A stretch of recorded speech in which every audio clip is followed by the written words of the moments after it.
textual commentary here. It's by the way, when you're looking for that shit, let me say one thing about Bruce Metzger. Okay, Bruce Metzger was one of the top textual scholars of the last century. In fact, he taught Bart Ehrman at Princeton University, and as you know, Bart went the other way. Bart became skeptical, whereas Metzger was a true believer right up to his death. Anyway, go ahead.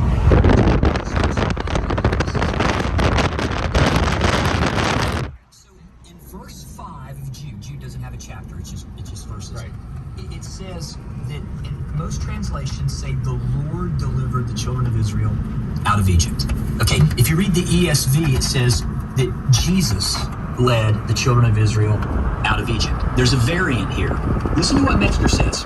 He says, critical principles seem to require the adoption of Jesus, which admittedly is the best attested reading among Greek and virginal witnesses.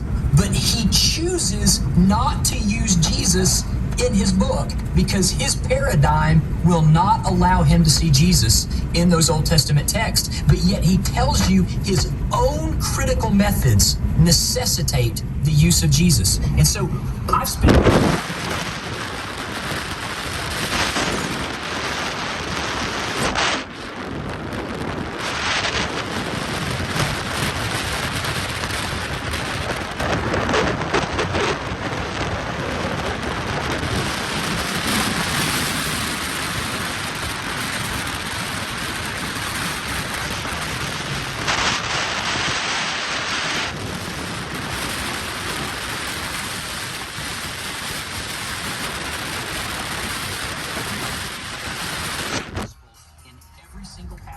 in the Old Testament.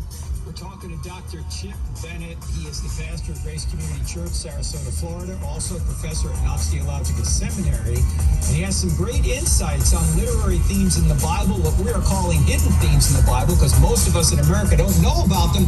A lot more after the break. You're listening to I Don't Have Enough Faith to Be an Atheist with Frank Turek. Back in 2. Hi, my name's Eric. And I'm Kendra. And we have been married a little over 2 years now.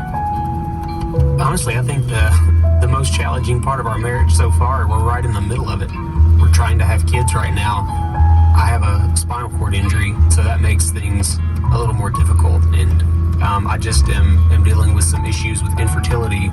The difficulty is on my end. But it's our infertility. But it is, yeah. Because we're one now. And I think what's really helped us through this is keeping Jesus at the center of it all and knowing that anything that causes you to lean and depend on Jesus more is actually a blessing. Yes. It's heartening to know that I have someone she's on my team. Tune into By Design as we explore God's true purpose and design for marriage. Just visit the podcast page at afi.net. This is William Owens, America's poet, the bush, tightly intertwined with tough sticks of every size, a community of green, immunity from any and everything. They are a tapestry of connectivity that provides a covering for interesting things. You know, God made everything for a purpose. When you look at the bush, it sits there, it doesn't move, and it provides so many different reasons, from the birds to children playing hide and seek to covering your home so people can't peek. The bush, we should never take for granted the purpose of the most simplest of things. The bush. Let it provide the evidence that God also made us with purpose. This was a poetic expression of hope, love, and forgiveness from America's poet, William Owens. For the entire poem, his on-demand poetry concert, and more, please visit americaspoet.com.